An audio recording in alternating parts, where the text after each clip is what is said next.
بسم اللہ الرحمن الرحیم۔ بسم اللہ الرحمن الرحیم۔ یہ المختصر کا 36واں سبق ہے اور اللفتو سے بات شروع ہو چکی ہے کہ پیچھے فلما سے جو بھی باتیں ہو رہی تھیں تو وہ اس مختصر کی تالیف کا سبب تھا، اور مطلب یہ تھا کہ جب علم بلاغت اور توابع کا علم اجل علوم میں سے ہے اور نقطے کے اعتبار سے ادق ہے، اور مفتاح العلوم کی جو قسم ثالث ہے بلاغت والی وہ احسن ترتیب، اتم تحریر اور جامع اصول میں عظیم النفع ہے، مگر اس کے باوجود اس میں حشو، تطویل اور تعقید جیسی بلاغت کے منافی چیزیں تھیں، تو میں نے ایک ایسی مختصر کتاب تالیف کی جس میں وہ قواعد بھی مذکور ہوں جو قسم ثالث میں ہیں، اور یعنی کہ مہمات اس کی مذکور ہوں، اور اب آگے ہے کہ وَيَشْتَمِلُ عَلَى مَا يَحْتَاجُ إِلَيْهِ مِنَ الْأَمْثِلَةِ وَالشَّوَاهِدِ وَلَمْ آلُ جُهْدًا فِي تَحْقِيقِهِ وَتَهْذِيبِهِ۔ تو یہ ماتن رحمہ اللہ کی عبارت ہے کہ جو میں نے مختصر تحریر کی تو ایسی تھی کہ اس میں قسم ثالث کے قواعد بھی موجود تھے، وَيَشْتَمِلُ عَلَى مَا يَحْتَاجُ إِلَيْهِ مِنَ الْأَمْثِلَةِ، اور وہ مشتمل ہو ان مثالوں پہ جن کی طرف احتیاج ہو، اور شواہد پر۔ یہ اس کا مختصر ترین ترجمہ ہے۔ پیچھے ہم نے قواعد پر بات کر لی ہے اور ایک مثال وہاں دی تھی، تو یہاں پر ہم اس کی صرف ایک اور واضح مثال بیان کر رہے ہیں تاکہ پیچھے والے سبق میں قواعد کی جو بات ہے وہ واضح ہو جائے، کہ مثال کے طور پہ اِنَّ إِلَيْكُمْ لَمُرْسَلُونَ قرآن مجید فرقان حمید میں ہے۔ ابھی ایک جزئی ہے، اس کا حکم اگر کوئی معلوم کرنا چاہے تو آپ اِنَّ إِلَيْكُمْ مرسلون جو ہے اس کو موضوع بنائیں، اور علماء معنی کا جو بھی قاعدہ انہوں نے بیان کیا تفتزانی رحمہ اللہ نے کہ کل حکم مع منکر یجب توکیدہ، اس کو موضوع یعنی حکم مع منکر کو محمول بنائے، اور یوں کہیں کہ اِنَّ إِلَيْكُمْ مرسلون حکم مع منکر، تو یہ صغرا ہو گیا، اور جو قاعدہ تھا کل حکم مع منکر یجب توکیدہ یہ کبرا ہو گیا۔ اب جو حد اوسط ہے یعنی حکم مع منکر، تو صغرا اِنَّ إِلَيْكُمْ مرسلون حکم مع منکر اور کل حکم مع منکر یجب توکیدہ، یہ صغرا کبرا ہے، اس میں سے اب حد اوسط نکال لیں، تو جب حد اوسط نکالیں گے تو اِنَّ إِلَيْكُمْ مرسلون یجب توکیدہ، یہ اس سے ثابت ہو جائے گا، اس سے پتہ چل جائے گا اِنَّ إِلَيْكُمْ مرسلون کو موقت ذکر کرنا واجب ہے جسے کہ قرآن نے استعمال کیا۔ تو ایک تو یہ چیز بیان ہوتی ہے، میں نے اس میں مختصر میں یہ چیزیں اس طرح کی بیان کی ہیں، اور آگے فرماتے ہیں وَيَشْتَمِلُ عَلَى مَا يَحْتَاجُ إِلَيْهِ مِنَ الْأَمْثِلَةِ، اور جو مثالیں ضروری تھیں تو وہ بھی میں نے اس میں بیان کر دی ہیں، کہ فرماتے ہیں وَهِيَ الْجُزْئِيَّاتُ الْمَذْكُورَةُ لِإِيضَاحِ الْقَوَاعِدِ،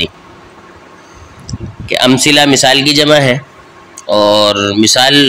اس جزئی کو کہتے ہیں جو قاعدے کی وضاحت کے لیے ذکر کیا جائے۔ مثلا کسی نے کہا کہ کلو فاعل مرفوع، تو اس کی کسی نے مثال دی کہ بھئی جاءنی زیدن. اب جاءنی زیدن میں کل فاعل مرفوع کی وضاحت کے لیے مثال لائی گئی ہے، اور فرماتے ہیں کہ وہ شواہدی، شواہد کسے کہتے ہیں؟ وہی الجزئیات المذکورۃ لاثبات القواعد، کہ وہ شواہد شاہد کی جمع ہے، اور شاہد کا مطلب ہے کہ وہ جزئی کہ جو قاعدے کو ثابت کرنے کے لیے ذکر کی جائے، یعنی مثال قاعدے کی وضاحت کے لیے ذکر کی جائے، اور شاہد قاعدے کے اثبات یعنی دلیل کے طور پہ ذکر کیا جائے. مثلا ایک قاعدہ ہے کہ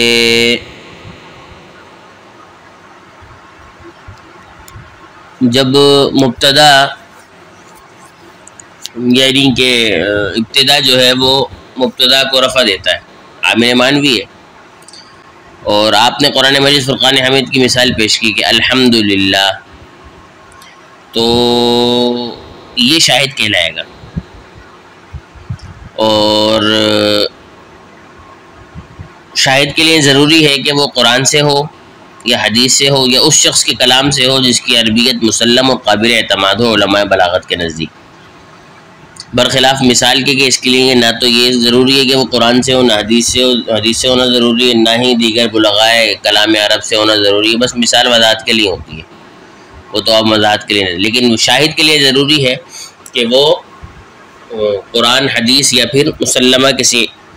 علماء عرب کے محاورے میں وہ مسلمہ ہو، وہاں سے دی جائے. اس کے بعد شارح نے کہا ہے کہ فہی اخص من الامثلۃ، یہاں سے انہوں نے ان دونوں کے درمیان نسبت بیان کی ہے کہ مثال قواعد کی وضاحت کے لیے اور شاہد قواعد کے اثبات کے لیے ہوتا ہے. شاہد کے لیے ضروری ہے قرآن ہو، حدیث ہو یا اس شخص کے کلام سے ہو جس کی مسلم عربیت ہو، مثال کے لیے ضروری نہیں ہے. لہٰذا شاہد مثال سے خاص ہے، اس لیے کہ شاہد مثال تو بن سکتا ہے لیکن مثال کے لیے شاہد بننا ضروری نہیں ہے، اور مثال صرف وضاحت کے لیے ہوتی ہے. اس سے قاعدے کا اثبات ہوتا ہو یا نہ ہوتا ہو اس سے کوئی غرض نہیں ہے قطع نظر اس کے، اور جبکہ شاہد ایضاح کے ساتھ اثبات کے لیے بھی ہوتا ہے. بس شاہد کل ہوا اور مثال اس کی جز ہوئی، اور کل جز سے خاص ہوتا ہے، لہذا شاہد خاص ہوا اور مثال عام ہوئی. اور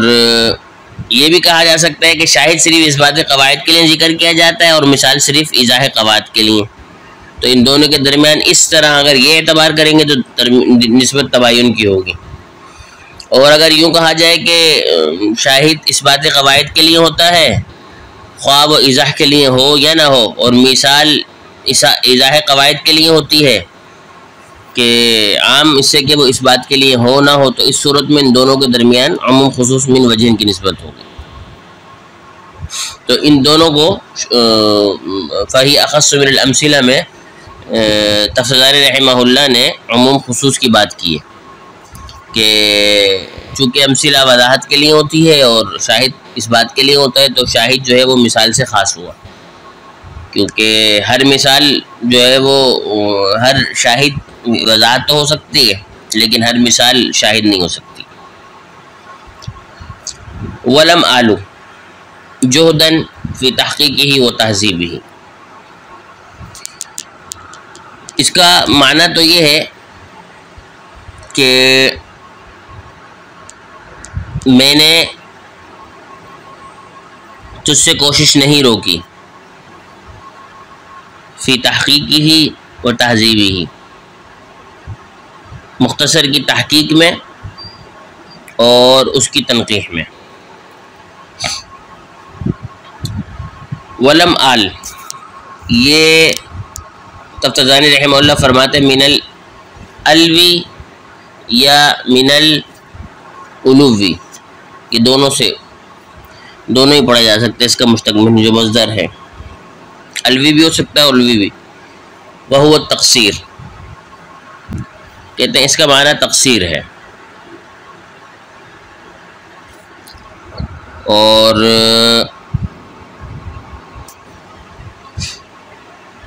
الو سے مشتق ہے یا الوف سے کوتاہی کرنا، اور کبھی بطریق تضمین منع کے معنی میں بھی یہ استعمال ہوتا ہے۔ تو جب یہ کوتاہی والے معنی میں استعمال ہوگا تو ایک مفعول کی طرف متعدی ہوگا، اور کبھی اگر بطریق تضمین منع کے معنی میں استعمال ہوگا تو پھر یہ دو مفعولوں کی طرف متعدی ہوگا۔ شارح کہتے ہیں کہ اس جگہ یہ دوسرے معنی میں مستعمل ہے اور دو مفعولوں کی طرف متعدی ہے۔ فرماتے ولم آلو من الالف، الف دونوں ہے کہ آل من یعنی متکلم کا صیغہ ہے، اور جو اس کی اصل ہے وہ یہ آلو ہے، پہلا حمزہ متکلم کا ہے اور دوسرا فا کلمہ ہے، تو دوسرے حمزہ کو الف سے بدل دیا، آلو ہو گیا، لم آیا تو واو حذف ہو گیا، آلو ہو گیا۔ تو یہ تقصیر کے معنی میں بھی ہے، لیکن یہاں پر بطریق تضمین منع کے معنی میں ہے کہ دو مفعولوں کی طرف متعدی ہے۔ اسی کو مصنف رحمہ اللہ نے بیان کیا ہے کہ یہاں پر جو ہے وہ دو مفعولوں کی طرف متعدی ہے۔ یہاں پر تو وقد استعمل سے انہوں نے تفصیل بیان کی ہے کہ یہ اشارہ کرنا مقصود ہے کہ الف کا جو حقیقی معنی تقصیر اگرچہ درست ہے، لیکن یہاں پر منع والے معنی میں بطریق تضمین یہ زیادہ مناسب ہے محل کے مقام سے، کیونکہ یہ فعل جب کبھی جہد وغیرہ سے مقترن ہو تو اس وقت دو مفعولوں کی طرف متعدی ہوتا ہے۔ اب اس کی تفصیل ہے کہ چند وجوہات ہے اس کی تفصیل میں۔ اول یہ کہ یہ آل بمعنی اقصرو ہے اور جہدن اقصرو کے فاعل سے حال ہے، مطلب ہے ای لم اقصر جہدن، یعنی میں نے تحقیق و تعظیم میں کمی نہیں کروں گا، درا حال کے میں کوشش کرنے والا ہوں۔ اور یا پھر یہ اقصرو کے فاعل سے حال ہونے کے بجائے حال مقدرہ کا مصدر ہے، ای لم اقصر مجتہدن، یعنی میں کمی نہیں کروں گا، درا حال کی کوشش کرنے والا ہوں۔ کوشش کرنا یا نسبت تقصیر جو فاعل کی طرف سے تمیز ہے، یہ چونکہ فاعل کے معنی میں، لہذا معنی کی روح سے مجازن یہ فاعل بنے گی، ای لا یقتصر اجتہادی کے معنی میں۔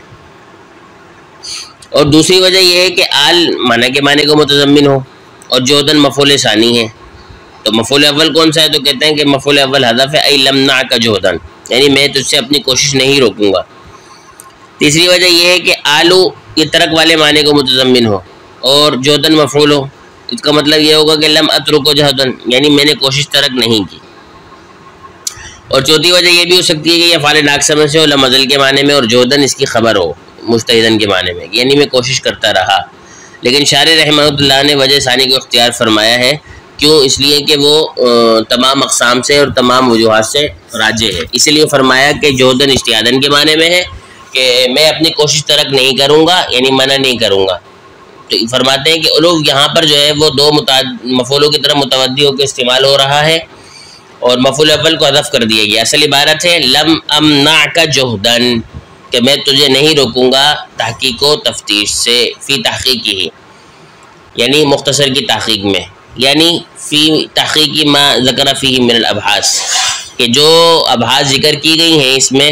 اس کے اندر میں تجھے نہیں روکوں گا، میں واضح بیان کر دوں گا اور اس میں کسی قسم کی میں کوتاہی نہیں برتوں گا۔ وہ تہذیبی، اور ان ابحاث کی تنقیح میں، یعنی کہ میں جو میں نے چیزیں بیان کی ہیں تو اس مختصر کو میں اس میں بیان کروں گا، مسائل کو، مباحث جو اس میں مذکور ہیں، اس کی تحقیق میں کوشش کے تجھ سے نہیں روکوں گا، اپنی پوری کوشش کروں گا، اور اسی طرح اس کی تنقیح میں، یعنی اس کو حذف اور زوائد سے پاک کرنے میں کوشش کو نہیں روکوں گا۔ مطلب یہ ہے کہ اس کتاب کی تحقیق اور تہذیب میں اپنی پوری کوشش صرف کروں گا، اور اس طرح میں نے اس میں کوئی کوتاہی نہیں برتی وغیرہ وغیرہ۔ تو یہ بتانے کی چاہ رہے ہیں کہ جو میری مختصر ہے اس میں مسائل مہمہ بیان ہے، اور میں نے اس میں مثالیں بھی ذکر کی ہیں قواعد کے وضاحت کے لیے، اور ساتھ ساتھ میں قواعد کے اثبات کے لیے میں نے شواہد بھی ذکر کیے ہیں، اور ساتھ ہی ساتھ ایسا نہیں ہے کہ بس میں نے بیان کر دیا سو کر دیا، کیونکہ میں نے پچھلے سبق میں بیان کیا تھا کسی سبق میں کہ مصنف رحمہ اللہ نے یہ جو چیز لکھی تھی یہ انہوں نے جو ہے وہ ادھر ادھر ہوتے ہوئے لکھی ہے، ایک ادھر کبھی اس سفر میں کبھی اس سفر میں، تو کتابیں اس طرح نہیں تھیں جس طرح آج کل کے زمانے میں ہوتی ہے، تو اسی لیے انہوں نے یہ جملہ بیان کیا ہے کہ میں اپنی پوری کوشش کروں گا اس کی تنقیح اور تہذیب میں، اور اس کے مسائل مہمہ کو وضاحت کے ساتھ جمع کرنے میں اور بیان کرنے میں اور پہنچانے میں پوری کوشش کروں گا، اور میں نے تمہیں بھی کوشش سے نہیں روکا ہے کہ تم بھی اپنی پوری کوشش کرنا اس کو سمجھنے کی اور اس کو برتنے کی۔ اصل ہے علم بلاغت کی قواعد اور چیزوں کو جان کر اس کو سمجھ کر اس کو برتنا، اور اصل علماء بلاغت کا فن یہی تھا جو ہمارے زمانے میں بالکل ہی جو ہے وہ ختم ہو کے رہ گیا ہے۔ تو مختصر المعانی پڑھنے کا مقصد یہی ہوتا ہے کہ جی آپ قواعد کو سمجھیں، اور سمجھنے کے بعد اس کو پھر اپنے طور پہ برتیں بھی صحیح، اپنی چیزوں میں برتیں، اپنے کلام میں برتیں، لکھائی میں برتیں وغیرہ وغیرہ۔ تو یہاں تک ہم نے یہ اس کو سبق کو مکمل کر لیا ہے۔ اس کی سمجھ کی توفیق بھی اللہ تعالیٰ فرمائے، اور اس کو برتنے کی توفیق بھی عطا فرمائے، وما توفیق الا باللہ۔